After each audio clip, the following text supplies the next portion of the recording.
Hi hello എല്ലാവർക്കും സ്വാഗതം. അപ്പോൾ ഇന്ന് രാവിലെ തന്നെ ഞങ്ങൾ വീട്ടിലോട്ട് പോയി. എൻ്റെ വീട്ടിൽ വീട് പണി നടക്കുമായിരുന്നല്ലോ, അപ്പം അതിൻ്റെ വാർപ്പായിരുന്നു. ഇത് എൻ്റെ വല്യച്ഛൻ്റെ വീടാട്ടോ, ഈ ഫ്രണ്ടിൽ കാണുന്നത്. അവിടുന്ന് വീട്ടിലെ വാർപ്പ് നടക്കുന്നിടത്തുനിന്ന് പിന്നെ ഞാൻ നേരെ ഇപ്പോൾ അവർ വാടകയ്ക്ക് താമസിക്കുന്ന വീടിൻ്റെ അവിടോട്ട് പോയി. കാരണം അവിടെ വെച്ചായിരുന്നു പൊറോട്ട ചിക്കൻ കറിയും കൊടുക്കാമെന്ന് പറഞ്ഞായിരുന്നു. അപ്പോൾ അമ്മയൊക്കെ അവിടെ ഉണ്ടാക്കുന്നുണ്ടായിരുന്നു. അപ്പോൾ ഞാൻ നേരെ അങ്ങോട്ട് പോയി. അനീഷൻ എന്നെ രാവിലെ അവിടെ കൊണ്ട് വിട്ടിട്ട് തിരിച്ച് വീണ്ടും അവിടോട്ട് തന്നെ പോയി. പിന്നെ ഞങ്ങളുടെ ഇവിടെ വീട്ടിലും കുറച്ച് പരിപാടി ഉണ്ടായിരുന്നു. അണ്ണൻ കിളയ്ക്കാനൊക്കെ ആയിട്ട് നിൽക്കുമായിരുന്നു. ഞാനവിടെ ചെന്നപ്പം കിടന്നുറങ്ങുന്നു. പിന്നെ ഞാൻ കലയൊന്നും കാണിക്കാത്തത് അവൾ എന്നോട് പറഞ്ഞു, ഞാൻ നല്ല വേഷത്തിലല്ല, നീ എന്നെ ഈ കോലത്തിൽ എടുക്കരുതേ എന്ന് പറഞ്ഞു. അപ്പോൾ അതുകൊണ്ട് ഞാൻ എടുത്തില്ല. ലാസ്റ്റ് അവർക്ക് പൊറോട്ടയും കാപ്പിയും എല്ലാം കൊടുത്തിട്ട് ഞാൻ നേരെ വീട്ടിൽ വന്നു. വീട്ടിൽ വന്നപ്പോഴത്തേക്കും അണ്ണൻ വേണ്ടേ ഇവിടെ എല്ലാം കിളച്ച് വൃത്തിയാക്കി സൂപ്പറാക്കിയിട്ട്, ഫസ്റ്റ് വൃത്തിയാക്കല ഓണത്തിന് മുമ്പേ വൃത്തിയാക്കി. ഇനി അങ്ങോട്ട് ഓണം വരെയുള്ള കുറച്ച് കാര്യങ്ങളാണ് ഈ വീഡിയോയ്ക്കകത്തുള്ളത് കേട്ടോ. അപ്പോൾ ഓണത്തിന് മുമ്പേ തന്നെ അണ്ണൻ അവധി കിട്ടിയ ദിവസം ഇത് മൊത്തം വൃത്തിയാക്കി. അപ്പോൾ വാർപ്പിൻ്റെ പരിപാടി രാവിലെ കുറച്ച് സമയത്ത് മാത്രമേ ഉള്ളായിരുന്നു. വെളുപ്പിനെ തുടങ്ങിയതാണ്. 10 മണിയൊക്കെ ആയപ്പോഴത്തേക്കും തീരുകയും ചെയ്തു. അത് കഴിഞ്ഞപ്പോഴത്തേക്കും വീടിൻ്റെ വാതിൽക്കലത്തെ മാവിൻ്റെ കമ്പ് മുറിക്കാൻ ആൾ വന്ന് 2 ബംഗാളികൾ വിളിച്ചിട്ടുണ്ടായിരുന്നു. അപ്പോൾ അവർ വന്ന് കമ്പെല്ലാം ഇറക്കി. കാരണം റോഡിലോട്ട് കമ്പ് കിടന്ന ലൈൻ കമ്പിയിൽ അവർ വന്ന് വെട്ടുമ്പോൾ അവരത് വെട്ടി അവിടെ വെക്കത്തുള്ളൂ. നമ്മളായിട്ട് അങ്ങ് വൃത്തിയാക്കുവാണെങ്കിൽ കുഴപ്പമില്ല. അത് മാത്രമല്ല, ഈ ഷീറ്റിൻ്റെ മണ്ടയ്ക്കെല്ലാം അത് വീണ് ഷീറ്റെല്ലാം അഴുക്കായി. അപ്പോൾ ക്ലീൻ ആക്കാമെന്ന് വിചാരിച്ചു. അങ്ങനെ ഓണത്തിന് മുമ്പേ പരിപാടികളെല്ലാം തുടങ്ങി വെച്ചു. അപ്പോൾ കൊച്ചമ്മയ്ക്ക് വിഷമം, ഊഞ്ഞാലാടുന്നിടത്ത് തണൽ നഷ്ടപ്പെട്ടു എന്നും പറഞ്ഞു. പിറ്റേ ദിവസം രാവിലെ പിള്ളേരെ എല്ലാം സ്കൂളിൽ വിട്ടേച്ച് ഈ വെട്ടിയ കമ്പെല്ലാം ചീകി കോതി എടുത്ത് വിറകാക്കി അച്ഛന് കൊണ്ടുപോകാമെന്ന് വിചാരിച്ചു. ഇനിയിപ്പോൾ പെരവാസ്തൂലിയൊക്കെ വരുമ്പോഴത്തേക്കും അവിടെ വിറക് വേണമല്ലോ. അപ്പോൾ അച്ഛൻ അതിനൊരാളെ നിർത്തി. അച്ഛൻ പുള്ളി രാവിലെ ഇവിടെ പറഞ്ഞു വിട്ട് പുള്ളി തന്നെ അതെല്ലാം ചെയ്യുന്നുണ്ട്. അപ്പോൾ അണ്ണൻ ഇന്നും കൂടെ അവധിയായിരുന്നു. അപ്പോൾ അണ്ണൻ അതും ചെയ്തു. അതിൻ്റെ ഇടയ്ക്ക് ഈ ഓണത്തിനേക്ക് ഞങ്ങൾക്ക് ഭയങ്കര സർപ്രൈസ്, നമ്മൾ പ്രതീക്ഷിക്കാതെ അല്ലെ ആരിൽ നിന്ന് നമ്മളൊന്നും പ്രതീക്ഷിക്കാതിരിക്കുന്ന സമയത്ത് അപ്രതീക്ഷിതമായി നമുക്ക് വരുന്നൊരു ഗിഫ്റ്റ് ഉണ്ടല്ലോ, ആ ഗിഫ്റ്റാണിത്. എൻ്റെ ഈ ഒരു യൂട്യൂബ് ഫാമിലി തുടങ്ങിയിട്ട് നമ്മളെ കണ്ട് ഒരു അടുത്തെറിഞ്ഞില്ലേലും ദൂരെ ഇരുന്ന് കണ്ട് അടുത്തെറിഞ്ഞ കുറച്ച് ആൾക്കാരുടെ സ്നേഹം, അതിനകത്ത് അനുവേട്ടനും സിജിയും കൂടെ ഞങ്ങൾക്ക് അയച്ചു തന്ന ഗിഫ്റ്റാണ്. ഞങ്ങൾക്ക് ഒത്തിരി സന്തോഷമായി. ഗിഫ്റ്റിൻ്റെ വലുപ്പമല്ല, അതിനകത്തൊരു ചെറിയ മിഠായി ആണെങ്കിലും ഞങ്ങൾക്ക് സന്തോഷമായിരിക്കും. പക്ഷേ ഇത് അപ്രതീക്ഷിതമായിട്ടാണ്. കാരണം നമ്മളെ ഇങ്ങനെ സ്നേഹിച്ച് നമുക്ക് വേണ്ടി ഇത്രയും സമയം കണ്ടെത്തി പോയി ഇതെടുത്ത് തിരഞ്ഞെടുത്ത് നമുക്ക് അയച്ച് അല്ലേ. അപ്പോൾ അത് ഭയങ്കര സന്തോഷമായിരുന്നു. അപ്പോൾ ആദ്യത്തെ ദിവസമൊന്നും അത്തപ്പൂ ഇട്ടില്ല. പിന്നെ തൊട്ട് അത്തപ്പൂ ഇടാൻ തുടങ്ങി. കൊച്ചുമ്മയ്ക്ക് വേണമെന്ന് പറഞ്ഞിട്ട്. അപ്പോൾ ഇന്ന് കൊച്ചുമ്മയുടെ സ്കൂളിൽ അത്തപ്പൂ ഇടുന്ന ദിവസം, ഇന്ന് ലാസ്റ്റ് പരീക്ഷയുടെ ദിവസവും കൂടെ, ഓണപ്പരീക്ഷ തുടങ്ങിയിട്ട്.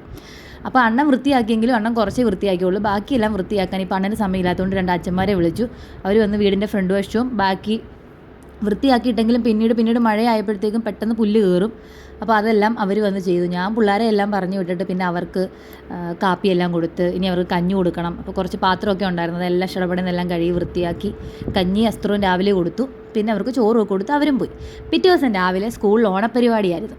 അതായത് 21-ാം തീയതി രാവിലെ. അപ്പോൾ രാത്രി മുഴുവൻ മുല്ലപ്പൂ തപ്പി നടന്നു. പക്ഷേ എങ്ങൊന്നും മുല്ലപ്പൂ കിട്ടിയില്ല. അപ്പോൾ രാവിലെ അച്ഛനും മോളും കൂടെ മുല്ലപ്പൂ അന്വേഷിച്ച് പോവാം, കിട്ടുമായിരിക്കും.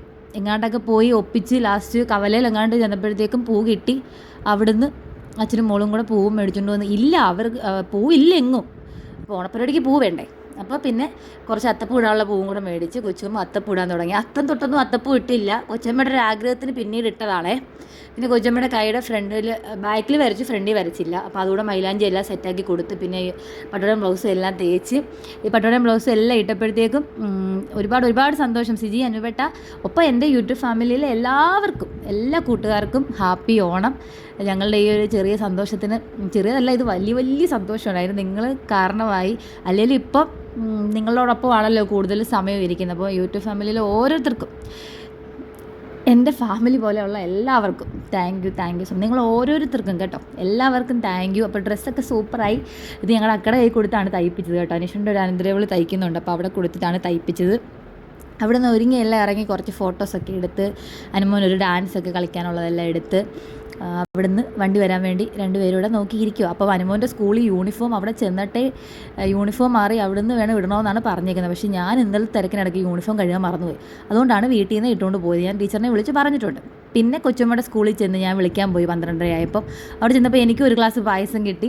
അവിടുന്ന് കൊച്ചുമ്മ ക്ലാസ്സിൽ കയറി ടീച്ചറിനോട് ഹാപ്പി ഓണം എല്ലാം പറഞ്ഞിട്ട് കൊച്ചുമ്മയെ വിളിച്ചുകൊണ്ട് ഞങ്ങൾ നേരെ താഴെ വന്ന് കൊച്ചുമ്മയുടെ കുറച്ച് ഫോട്ടോയൊക്കെ അവിടെ നിന്ന് എടുത്തിട്ട് നേരെ അനുമോനെ വിളിക്കാൻ പോയി. അപ്പുറത്തും ഇപ്പുറത്തുമായിട്ടാണ് സ്കൂള്. അവിടെ ചെന്ന് അനുമോനെ വിളിച്ചുകൊണ്ട് നേരെ വീട്ടിൽ വന്ന് വരുന്ന വഴിക്ക് എൻ്റെ ഈ പാത്രം വെക്കുന്ന സ്റ്റാൻഡ് കൊള്ളാതായി പോയായിരുന്നു. അപ്പോൾ ഞാൻ പുതിയ ഒരെണ്ണം മേടിച്ച് അതെല്ലാം റിപ്പയർ ആക്കി വെച്ചു. അപ്പോൾ ഇതൊരു കുഞ്ഞു വീഡിയോ ആണ് കേട്ടോ. പിന്നെ കൊച്ചുമ്മയുടെ വൈകിട്ട് ട്യൂഷനിൽ ഓണപ്പരിപാടി ഉണ്ടായിരുന്നു. അങ്ങനെ ഓണാഘോഷത്തിൻ്റെ മുന്നിലത്തെ കാര്യങ്ങളെല്ലാം കഴിഞ്ഞ് ഇനി തിരുവോണത്തിന് കാണാം. അപ്പോൾ ഇതൊരു കുഞ്ഞു വീഡിയോ ആണ്. വീഡിയോ ഇഷ്ടപ്പെട്ട എല്ലാവരും ഒന്ന് ലൈക്ക് ചെയ്യുക, ഷെയർ ചെയ്യുക, സബ്സ്ക്രൈബ് ചെയ്യുക, ഹൈപ്പ് ചെയ്യാനും മറക്കരുത് കേട്ടോ. അപ്പോൾ എൻ്റെ എല്ലാ കൂട്ടുകാർക്കും ഓരോരുത്തർക്കും ഹാപ്പി ഓണം, അഡ്വാൻസ് ആയിട്ട് ഹാപ്പി ഓണം പറയാണ് കേട്ടോ. ഇനി ഇങ്ങോട്ടുള്ള ഓണവിശേഷങ്ങളും കാര്യങ്ങളും എല്ലാമായിട്ട് അടുത്ത വീഡിയോ ആയിട്ട് വരാം.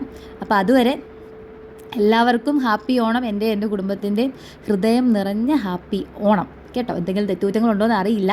അപ്പോൾ എല്ലാവരും ഒന്ന് ഇഷ്ടപ്പെടുവാണെങ്കിൽ ഒന്ന് ഹൈപ്പ് ചെയ്തേക്കണം കേട്ടോ. ലൈക്ക് ചെയ്യണം, ഷെയർ ചെയ്യണം, സബ്സ്ക്രൈബ് ചെയ്യണം. വീണ്ടും പറയുമല്ല. അപ്പം നമുക്ക് ഈ ഓണം അടിച്ചു പൊളിക്കാം. Tata, bye by.